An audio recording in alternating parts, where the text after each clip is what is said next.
it's Ian from RTO here. Welcome to another Battle of the Debuts, where we take two albums, debut albums. I do the spiel, and then you guys vote. And 9 times out of 10, you disagree with me, which is cool, which is what it's all about. And we're continuing during the month of August with the power metal, progressive metal theme. And today we have got two giants of American in the genre. One is Dream Theater and the other is Symphony X. Two bands that I really like.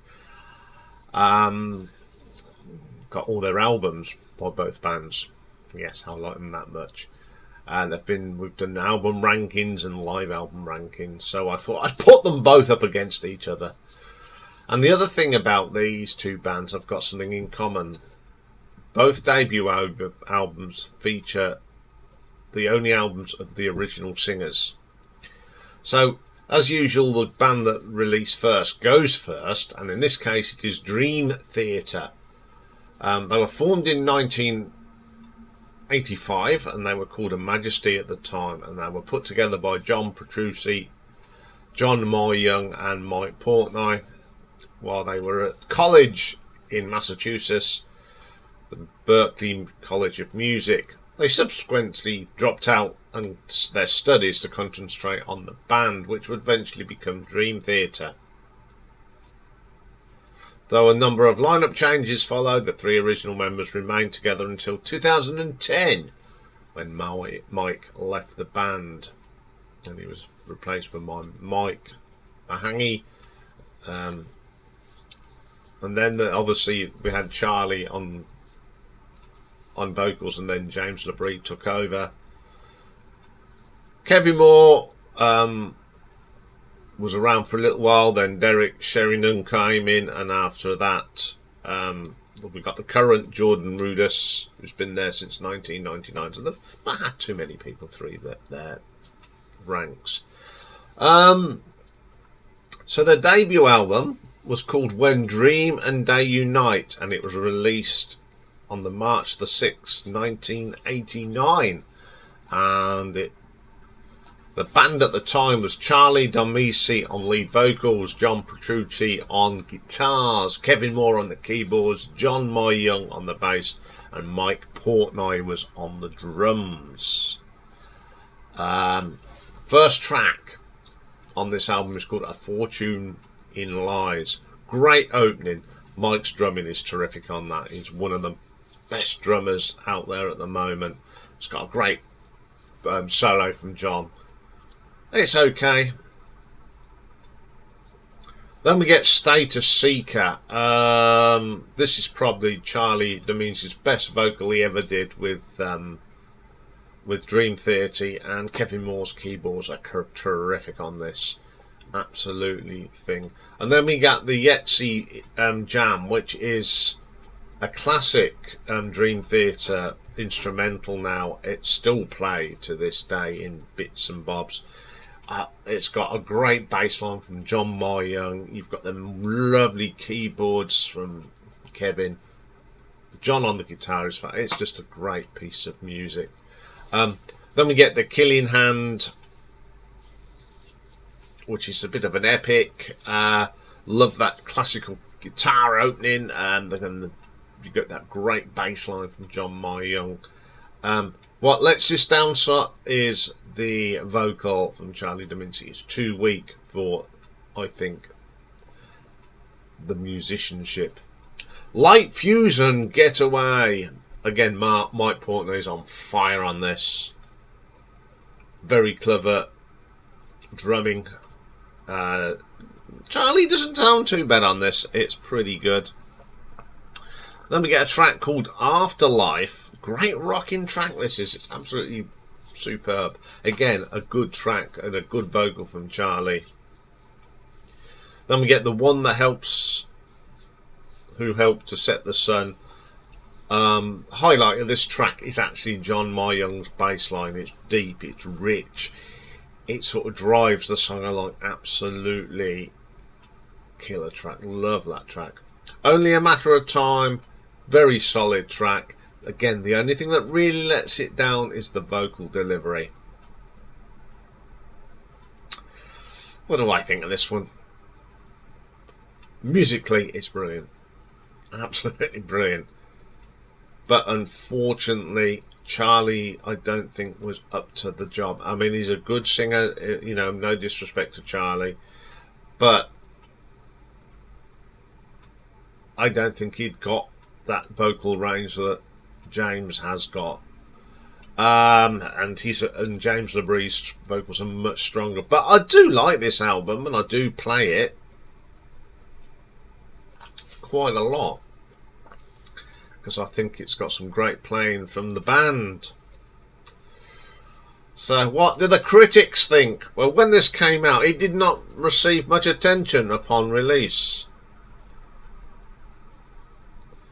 But due to the commercial success of Images and Words, the next album, people started going back and having a look at it. Robert Taylor of AllMusic remarked an obvious Queensrÿche influence in the band's progressive metal, defined by Petrucci and Portnoy, who are competent musicians whose individual styles were not yet refined. That's absolutely right. They got better with age. He criticised the Sue Parr singing, too many metal cliches and poor production. Canadian journalist Mr. Martin Popoff positively reviewed the album, which contained startlingly progressive yet heavy explosion of prog metal, but criticised the cluttery, thin production of Terry Dave. Yep, I quite agree. And this is the only one that failed to chart on the Billboard for the Dream Theater. So let's have a look at the nuts and bolts of When Dream and Day Unite. We've got AllMusic gave it a 3 out of 5, and Collector's Guide to Heavy Metal gave it a 7 out of 10. So let's go and have a look at the scores on the doors. So song quality. Very good songs. You could see that there was still potential there, but they were well put together. So I'm going to give that a 4 out of 5. Production. When you listen to the other Dream Theater albums, there is a difference in production. As Martin Popoff pointed out, it's clattery and thin. So I'm going to give that a 3 out of 5. Reception. Critics liked it eventually, but it sort of fizzled out into nothing. So I'm going to give that a 2 out of 10. Cover design. That's okay. Their covers did get better, but I like the concept of this. It's quite distinguished. So I'm going to give that a 4 out of 5. So for Dream Theater, When Dream Day and Day Unite gives us a grand total of 13 out of 20. So let's have a look at the next band, Symphony X.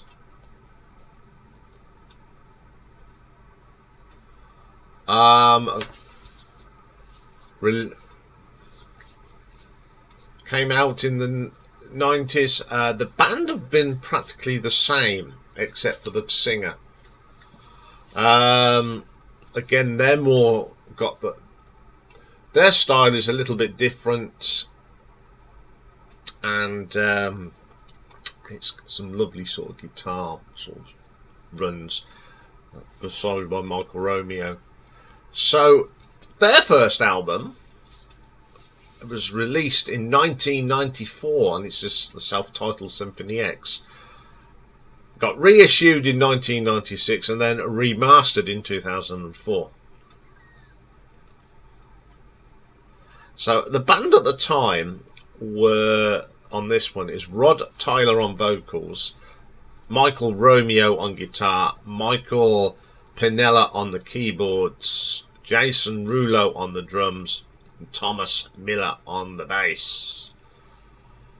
So we get this little intro called Into the Dementia. Lovely guitar licks from Michael Romeo, who is a fantastic guitar player. I do like that. Second track is called The Raging Season. Quite tinny, really, for progressive metal. But it lights up with Michael Romeo and Jason Rouleau's drums. It sort of is not as bad as... If it weren't for the guitar work, I don't think it'd be a strong track. Then we have Premonition, some lovely piano work here by Michael Pinella. But what lets it down, Rob Tyler's vocals. Now I have heard this with Russell Allen singing it, and he sings it much better. Rod Tyler just hadn't got the vocal range, and so it sort of falls a little flat in places. Masquerade, the interplay between the two Michaels on this is terrific. They've always had this sort of chemistry. I love it. It reminds me of the Blackmore and Lord sort of interplay. Fantastic track. Then we have my favourite track on here, and I do like this, and it's called Absinthe and Rue. Probably, again, I like this because it's probably the best vocal of Rod's attention with Symphony X. It's just a great track. It's got all them lovely Symphony X traits, the flowing guitar licks, the great drumming, really good. Shades of Grey.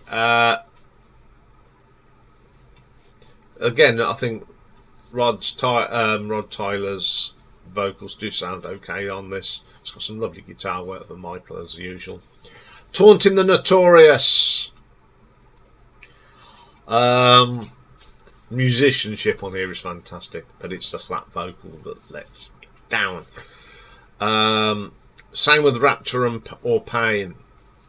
Flowing guitar work, great bass line on this. Jason's drums sound good. Pretty solid track. Thorns of Sorrow.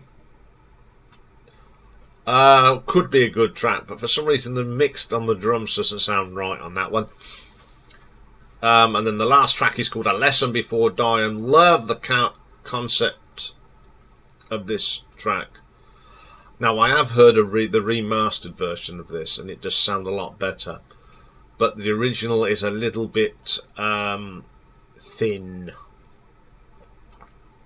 Okay, what do I think of this album? It's not a bad album, but there's lots of flaws in this. Some of the production's a little bit wayward. The vocals are pretty weak, and I can understand why he departed. I've heard like the remixes of this, and it does sound a lot better, but the original was a little bit thin in places. So what did the critics think of it? Now, Robert Taylor, again at AllMusic, gave it 1.5 stars out of 5, and he said the prominent Ytse Jam Malmsteen influences are there, but it's an album of humble beginnings, but for a band that became a greater band. When Russell Allen joined, that was the key thing. So the only mark we have got is AllMusic that gave it a 1 out of 5. So let's have the nuts and bolts of this one. Song quality. Yeah, the songs are good, and you've got the lovely work of Michael Romero and Michael Pinella. It's there. It's not. It's how they started, and they did get better. But I think the quality of songs are then. I've heard some of these songs performed live, and they sound great now. You know, they've sort of toned it and made it better. So I'm still going to give that song quality 4 out of 5. Production, again, it is very thin in places. If I was marking this on the remaster, it'd get more marks, but I'm doing this on that original recording. So I'm only going to give this a 3 out of 5. Reception. Again, it didn't go down very well. But it's still got a little piece of me in there. It's got some good guitar licks on it. So I'm going to give that again a 2 out of 5. And cover design. I like this cover. I like the masks. I do like that. So for cover design, I'm going to give it a 4 out of 5. So for Symphony X by Symphony X gives us a grand total of 13 out of 20. So today we have a draw.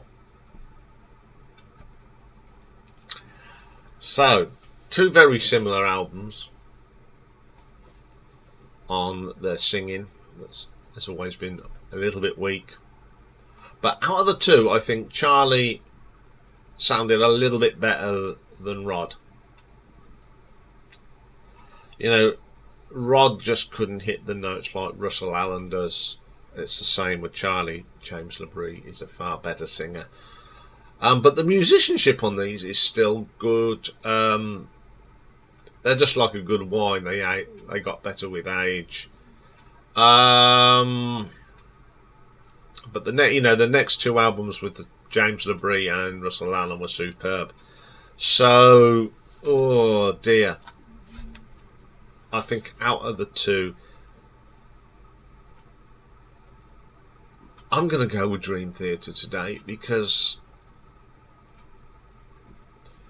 I think Symphony X took, though the second album was better, it took them until about the 3rd album for them really to hit it for the floor running. But Dream Theater on this one, they almost got it right. And when their the second album come out, which featured James LaBrie, it just took it to a new level, didn't it? I mean, the first track on that second album is Pull Me Under. And the difference, you know, images and words is just a fantastic album. So that's what we'll do today. We will give this one to Dream Theater. But is there any Dream Theater or Symphony X albums that you think are far better than this and your favourites? If you think there is, why don't you put them in the Battle Royale? It'd be nice to have some Dream Theater and Symphony X in there, because they have very good good bands. So you've got till the 17th of September, so you've got exactly a month today. Well, 7th, it closes. Okay, we'll be back very shortly with Pick a Mix, and we're going to do In the Cameras View this week, and it is a great DVD VHS video from the 80s, and it's a classic one, and a lot of people say it's one of their best performances. It's the band Talk Talk, recorded live at the Montreux Rock Festival. So join me for that later. So bye for now.